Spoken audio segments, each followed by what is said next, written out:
There's a hidden power every DM holds. A power seldom used by new DMs, but mastered by the veterans. This power is pacing, the speed of which progress in your game moves along. Even if events in your game are moving quickly, your players can still feel bored, and that's a problem with your pacing.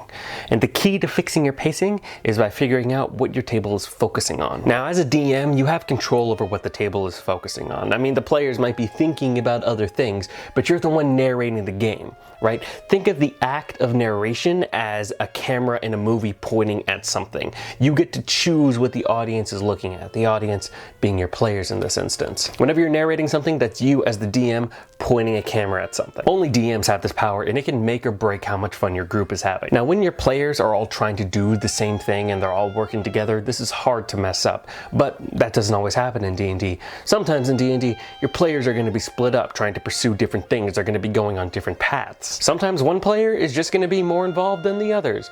A rogue collecting information at a tavern is going to be more involved than the fighter who's just sitting down and drinking at the bar. In this case, you're going to have two different kinds of players, active players and passive players. You may be thinking, Nico, you should not be categorizing your players. They are people, and people are all unique and different, but I expect you to be right anyways because you're always right.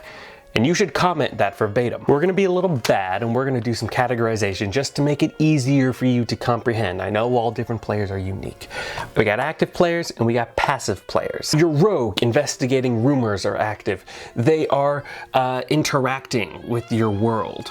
They're also like rolling skill checks. They are directly involved with how the game is going. This is what the rogue investigating your tavern is doing. They're collecting information, they're interacting with the world, they're rolling investigation checks, they're rolling perception, rolling stealth, and then we have the fighter who's more passive. They're just sort of watching things happen. Now, being a passive player is not a bad thing. Maybe you just don't have much to do in a certain scene or certain scenario, and so you step back and let the more active players get involved. Sometimes an active player becomes passive after they finish what they were already trying to do. Sometimes a passive player becomes active when they find out about something, when they formulate a plan, when they make a decision. Now, most of the time, your Dungeon Master camera is going to be focused on the active players because they're asking you to do things, they're rolling checks, they're asking you questions, and the passive player is generally being ignored since they're not doing much. However, we can't really read their minds. We don't know if a passive player is actually passive or if they're an active player waiting their turn. And we don't know if an active player is really just passive and they're already done with what they're doing and they're kind of just filling in spare time. The only way we know is by checking in. We ask them questions. Ask their characters, what is Bilbo doing? What is Gribgar doing? Before you complete whatever the active player is doing. If you spend too long using your DM camera to focus in on your active player, all the other players at the table are going to be bored because they probably have stuff that they want to do. They want their character to interact with the world. Even if they're passive, it's still nice to have a little bit of attention on them. So just check in, ask them questions. What drink is your fighter going to be ordering? Are they drinking with anyone? What are they talking about at the bar? Just checking in here and there can really help your pacing, can really help reel your players back in, reminding them that their characters are active participants in your world and they don't just fade into the background whenever they stop asking you what NPCs' names are or whatever. Another category of player that I forgot to add onto here is the overactive. These guys have a bit of main character syndrome. They kind of have everything that the active player has, but kind of ignores the other passive players. They have a little bit of single player syndrome. They kind of treat the game like it's a video game and their character is always doing something, always being active. They very rarely slip into that passive role. Maybe they hog a bit too much at the spotlight. Maybe they're trying to be at two places at once.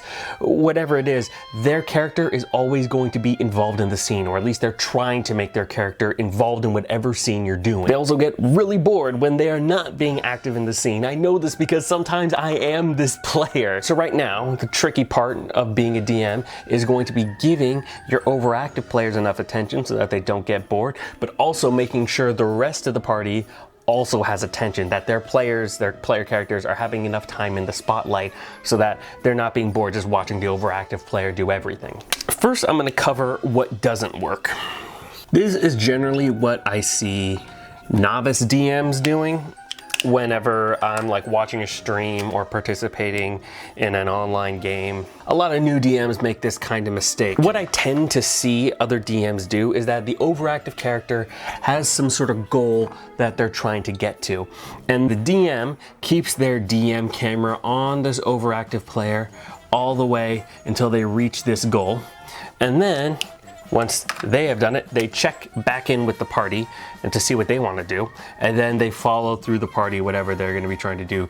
Most often just kind of continuing with the rest of the session, maybe continuing until the overactive player has another thing that they want to do, and now we're in this cycle where we're also following another goal that this overactive character is doing while the rest of the party is waiting. This is not good because while you're going with whatever this overactive character is doing, you're going with whatever their goal is, the party is waiting. They're not doing anything. Maybe there's something that they want to do. Maybe they do actually have a goal that they're trying to complete, but right now they're waiting for this overactive player. And you may be thinking that this overactive player, well, at least they're consistently playing, at least the party can pay attention to what the overactive character is doing and watch whatever is happening. But here's the thing, along this route that they're taking, these little tick marks here are the decisions that the overactive character is making, right? There's a bunch of decisions that you have to make in order to reach whatever goal that they have. Whenever they make it to a decision, they're probably going to take some time to think about what they're going to do, what spell they want to use, what ability they're going to use, how they're going to talk to this NPC. They're planning. So every little tick here, they have to tweak or come up with a new plan, and that takes some time to do. Not everyone can just generate a plan on the fly. So every single tick, wait a little bit, and every single time we get to this tick, the party, the rest of the players are waiting for their turn. They're waiting to participate.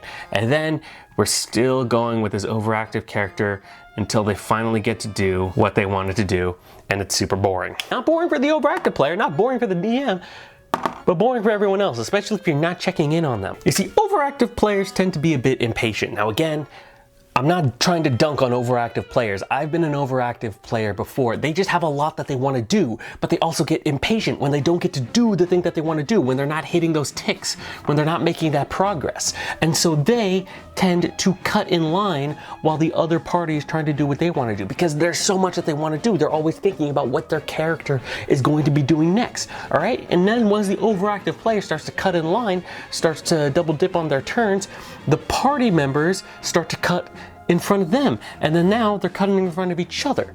This just kind of breaks down all of teamwork. Now, this doesn't happen all the time. This is just sort of the worst case scenario situations. But this is also something that we want to avoid, and there's a real easy way that we can avoid this, even though this seems like it's unlikely to happen. Now, all this chaos may be a bit overwhelming, probably a bit frustrating, but there is a way we can use all of these crisscrossing objectives to heighten the drama of our game. We're going to be using a little thing that I like to call invisible initiative. In movies, when you have your characters that are sort of split up, kind of doing their own things, this is where you get A plots and B plots. Now, you don't watch the A plot in its entirety, and then when they're finished with the A plot, you go and watch the B plot in its entirety. No, what they do is they cut back and forth between the A plot and the B plot, and whenever you jump back and forth between the different perspectives, that kind of creates cliffhangers from each different plot. So while you're watching plot B, you're wondering what's going to happen in plot A, and then in plot A, you're wondering what's going to happen in plot B. As a GM, what this is in practice is spending a little bit of time with one of your PCs until they have to make some kind of decision. They have to reevaluate whatever plan they have. Maybe they make some sort of skill check that's going to determine what happens next. And then we jump over to the second PC. We ask them what they're doing.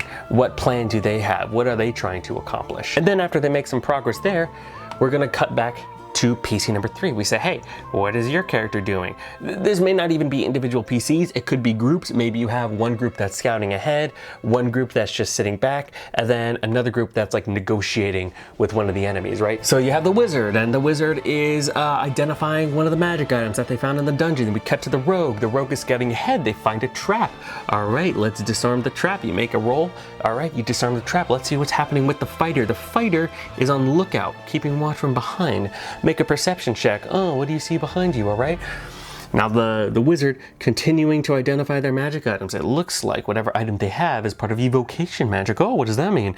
And then it just keeps going on. You're cutting between them. Now this could also be your chance to check up on your passive players. Maybe the fighter character is new and you ask them, hey, what's Billy Bob doing? Well, everyone is doing their own thing. And then this gives the new player, the passive player, a chance to think, what is my character going to be doing? And that's going to turn them into an active player. Typically, active players are a bit more useful as a GM than passive players. Even though there's nothing wrong with being passive, you still want to give them a chance to interact with your story and let them roleplay their character. While, let's say our veteran wizard over here, oh, he thinks he knows what this magic item is. He is going to go and test out what the magic item can do. Oh, all right, he tests out the magic item. We kind of leave a bit on a cliffhanger.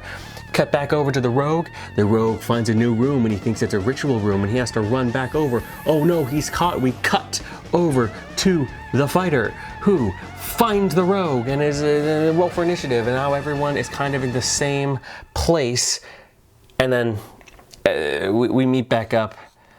Everyone has the same motivation. This practice is what I like to call invisible initiative. There's no set turn order. You don't have people roll for what order that they go in. You just kind of go around the table checking in on what the players are doing before they just finish whatever they have in mind. Everyone kind of finishes at the same time.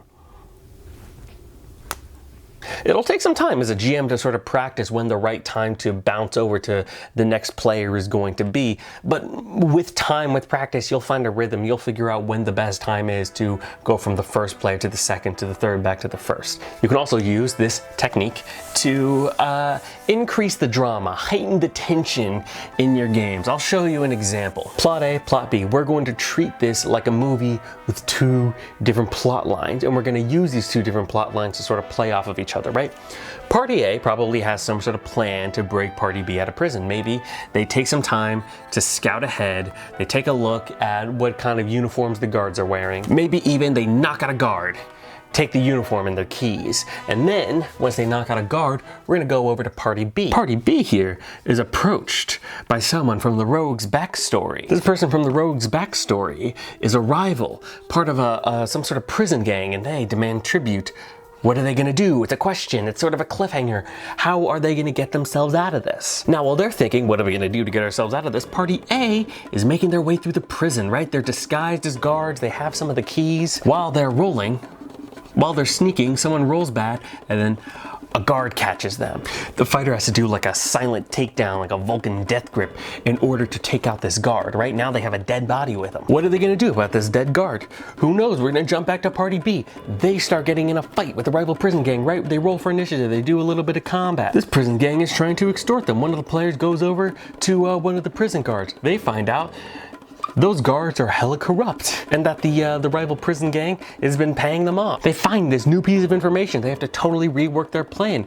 They don't know what they're going to do next. They need time to plan. So we're gonna jump back over to Party A, right? They figured out how they want to hide this body that they have. They hide the body, now they need to find a way to figure out what cells Party B is located in. So the wizard rolls for investigation. They find a ledger that contains all of the information about what inmates are assigned to what cell. This is it until all the guards are called to give the inmates a surprise roll call. How are they gonna deal with this? Who knows? We're gonna jump right over to Party B. They're figuring out how they're gonna deal with these corrupt guards. They had plenty of time to plan that while Party A was finding the ledger. Fortunately, Party B is bailed out of their combat encounter because all the guards are called to this roll call, because it turns out some of the guards went missing earlier and they want to figure out what prisoners did it. But before they're all lined up, the rogue notices a member of the rival gang paying off one of the guards and pointing to the rogue. They're gonna kill him in secret. The barbarian steps in to stop. They start fighting the guards. All of the guards come in. The barbarian's now surrounded. He doesn't know how he's gonna get his way out of this. Maybe the rogue can help? Who knows? We're gonna cut over to Party A to give Party B some time to plan. Party A is trying to figure out what they're gonna do about this roll call thing until They run into the warden of the prison because that's where they found their ledger. They found their ledger in the warden's office. Now the warden's caught them flipping through ledgers. It's a roll for initiative. And you know what? The warden is actually a whole lot more higher level than they are. Oh no, we're gonna cut back over to party B. The barbarian has started a prison riot. Oh, all the prisoners are fighting the guards. It's chaos. The rogue's using this opportunity to sneak away while the barbarian is fighting off all the guards. It's this epic combat encounter. Before the rogue can fully sneak away, they're stopped by their rival gang leader. All right, we're gonna jump back over to party A. Guess what? Party A had enough time to plan that, hey, look, the wizard has polymorph. They're gonna polymorph the warden instead of fighting him. Turn the warden into a turtle, right? Now they have to search and fight through the rioters in order to find where party B is. They find the rogue fighting with the rival gang leader and losing while the barbarian is knocking out guards left and right. And now everyone has met up for this big combat prison encounter with the riot, with the guards, with the rival gang. They're all together to fight off this huge combat. It's a big climax with the session.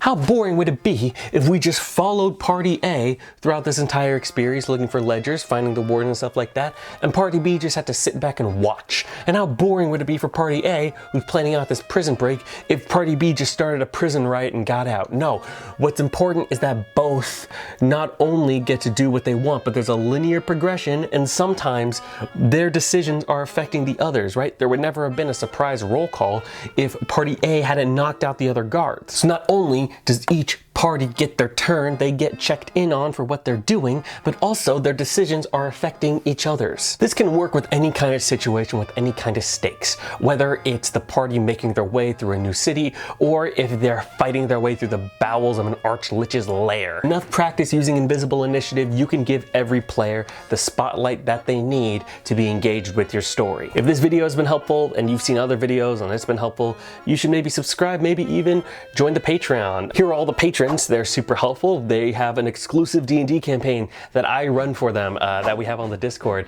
We had one of our first sessions last Friday and it went pretty well. We got over the awkward stage of everyone meeting each other and introducing each other.